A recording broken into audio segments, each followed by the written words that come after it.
Hi, this is Alex from Groovy Entertainment. Today we got another book and record episode to do. Today's book is Care Bear Bedtime Story from 1983, I think.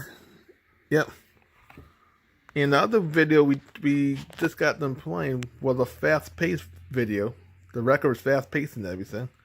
So I hope this one is fast-paced too, and not long and slow like the first one I did. So let's get started.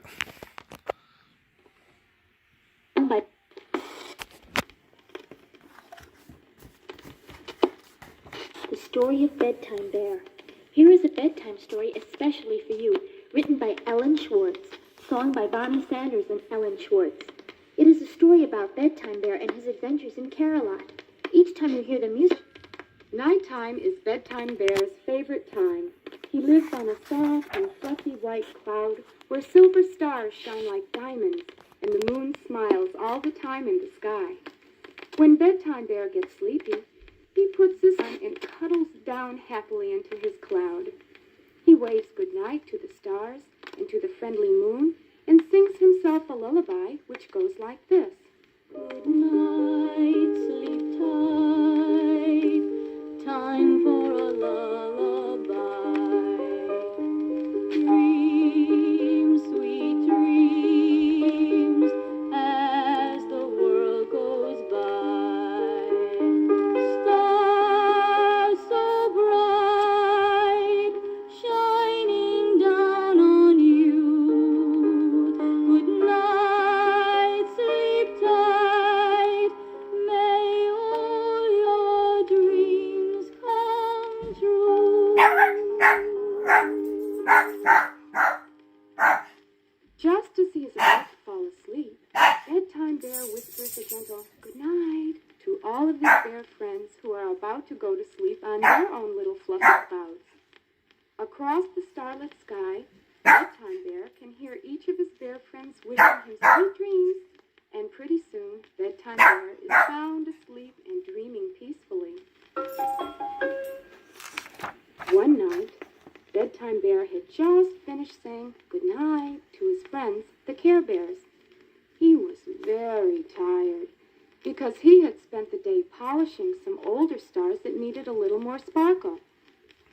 They looked just like the other new stars now, and Bedtime Bear felt proud of himself, but oh, so very tired.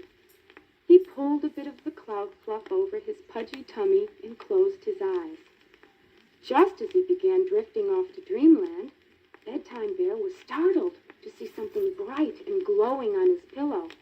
It was so bright, in fact, that his whole cloud looked like a shining star. Goodness me, Bedtime Bear said sleepily. I can't get to sleep with that light on. Sitting straight up in bed, Bedtime Bear rubbed his eyes and looked out at the clouds of all his friends, the Care Bears. He rubbed his eyes again because he was so amazed to see that every one of the other clouds was lit up just as brightly as his. And just like him, all the other Care Bears were sitting straight up on their clouds, rubbing their eyes and looking in wonder at one another. "Hey, what's going on here?" grumbled Grumpy Bear in his usual grumpy way. "Don't be alarmed," shouted Cheer Bear cheerfully. "It's probably just a starburst." But the light continued to glow on all the Care Bears' clouds, and every one of them was getting sleepier and sleepier. "Guess we better get up and talk about this problem," shouted Funshine Bear, who preferred being out of bed anyway.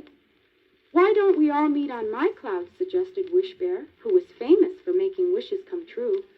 "Oh, great," said Grumpy Bear grumpily. "Now I have to get out of bed and travel," he complained.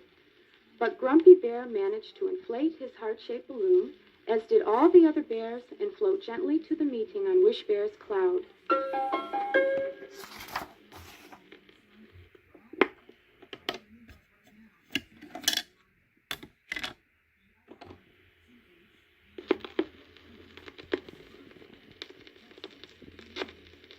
When all the Care Bears had gathered, Bedtime Bear, although he was the sleepiest, was the leader of the meeting because he was the expert on the nighttime. Bedtime Bear said that he really didn't understand why the clouds were lighted, but that he would try very hard to find out. Grumpy Bear said, "Well, thanks a lot. Got me out of bed for nothing." Tenderheart Bear said, "Don't worry, Bedtime Bear. We'll all be putting on our thinking caps and help you." Well, they thought and thought until suddenly Birthday Bear had an idea. He said, "When I go to celebrate somebody's birthday, I notice that the birthday cake always has bright candles on it. Maybe it's somebody's birthday, and somebody sent us all a candle as a present." "That was a wonderful idea," said Love-A-Lot Bear. "But I think perhaps the candles would have burned down by now if they were real birthday candles. What do you think, Wish Bear?"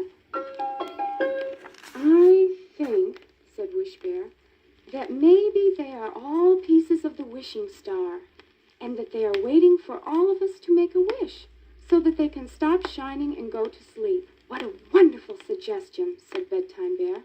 "Let's all make a wish." So, all the Care Bear friends made a single wish on the light that glowed on Wish Bear's cloud. The wish was, you guessed it, that all the Care Bears could figure out how to put the light out so they could all go to sleep. When the wish was finished, the Care Bears, even with their eyes shut tight for wishing, could still see the glow of the light. "Oh, well," said Funshine Bear cheerfully, "time to think again." This time, it was Grumpy Bear who had an idea. "I think," he said grumpily, "that something or somebody is trying to make us mad, which is, of course, real nice for me, 'cause I can stay up late and still be grumpy."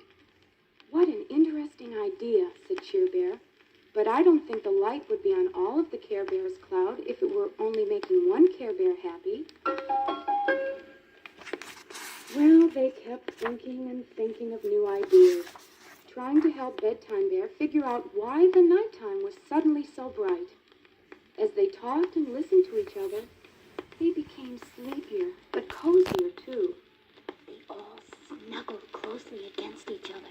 And even Grumpy Bear leaned warmly against Wish Bear's shoulder. Soon, half asleep, they all lay curled up together on Wish Bear's cloud with Bedtime Bear singing soft lullabies.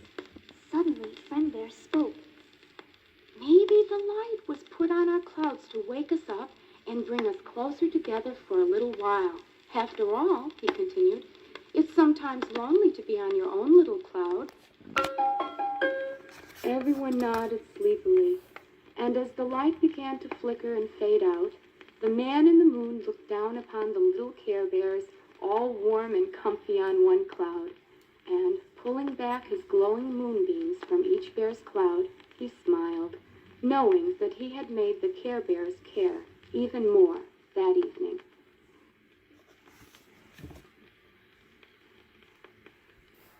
So that was Care Bear Bedtime Story from 1983. And this one was a little slower than the other book we just got done playing in another video. And I'm thinking this is so from the 1983 season of the Care Bears and not the 85 one because of the year it's made in. So please like, subscribe, share, and comment, and have a groovy day. And sorry about the dog barking in the background. He always does that when the mailman comes. And our next book will be The Dukes of Hazzard's Daredevil Danger.